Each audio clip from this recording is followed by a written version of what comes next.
अॼु जो टॉपिक आहे ख्वाब कीअं था ठहनि, जंहिंखे हिते बयानु कयो आहे एलन द बाटन।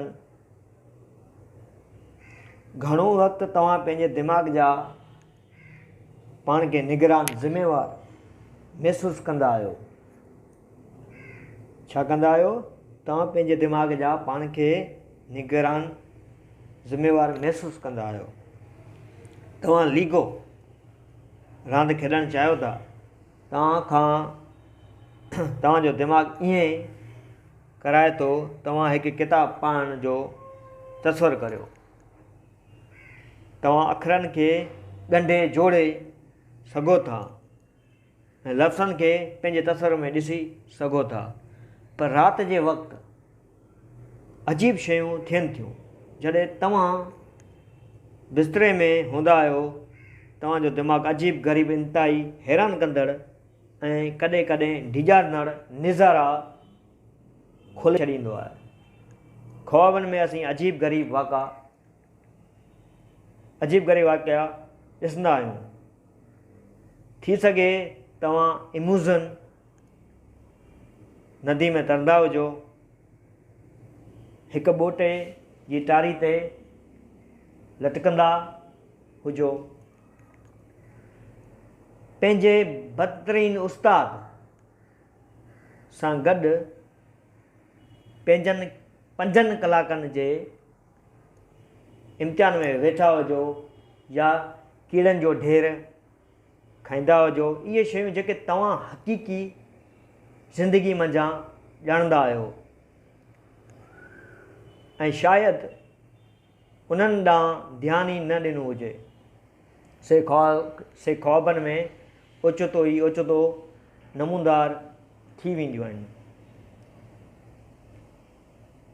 टेक्निकल जेको हिकु न्यूज़ एजेंट आहे, जंहिंखे मोकल न मिलंदी हुजे ऐं ग़रीब हुजे, ओचितो ई पंहिंजे पाण खे तंज़ानिया जे ॿेट में मोकल कंदे ॾिसे थो। स्कूल जो हिकु छोकिरो जंहिंसां तव्हां कॾहिं बि ॻाल्हायो न हुजे, उहो ख्वाब में तव्हां जूं बहितरीनु दोस्त थी पवे। पुराणनि ॾींहंनि में माण्हू मञींदा हुआ त असांजा ख्वाब मुस्तक़बिल जे बारे में इशारा आहिनि। अॼुकल्ह असीं सम्झूं था त दिमाग़ लाइ ख्वाब सॼे ॾींहं जूं सरगर्मियूं करण खां पोइ पंहिंजे पाण खे तरतीब ॾियण ऐं नए सर मंज़म करण जा तरीक़ा आहिनि। कॾहिं कॾहिं ख्वाब भयानक छो हूंदा आहिनि? ॾींहं जे वक़्तु अहिड़ा वाक़ा थींदा आहिनि जेके असांखे डिॼारींदा आहिनि, पर असां एॾा मसरूफ़ हूंदा आहियूं जो असांखे उन्हनि जे बारे में सही नमूने गौर करण जो वक़्तु ई न आहे। वक़्तु ई न आहे मिलंदो। राति जे वक़्तु जॾहिं असां सुता पिया हूंदा आहियूं, असां उन्हनि ख़ौफ़नि जो चकर लॻाए सघंदा आहियूं। या शायदि ॾींहं जे वक़्तु तव्हां को वणंदड़ कमु कयो हुजे,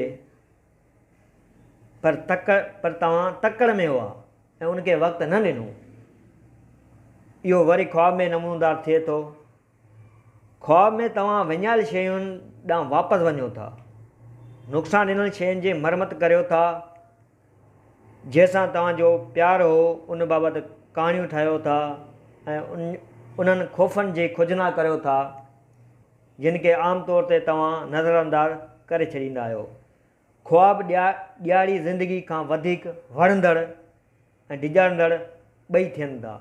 ख्वाब उन्हनि जी अलामत पिणु आहे त असांजा दिमाग़ केॾा न ज़बरदस्त क़िस्म जूं मशीनूं आहिनि ऐं उन्हनि वटि उहे ताक़तूं आहिनि जिन लाइ असां कॾहिं उन्हनि खे मञता न आहे ॾिनी हूंदी। जॾहिं असां उन्हनि दिमाग़नि खे फ़क़्ति क़तम आणंदे पंहिंजे घर जा कम कार या कंप्यूटर ते रांदि खेॾींदा आहियूं, ख्वाब असांखे ॾेखारीनि था त असां पंहिंजो पाण जा आका न आहियूं।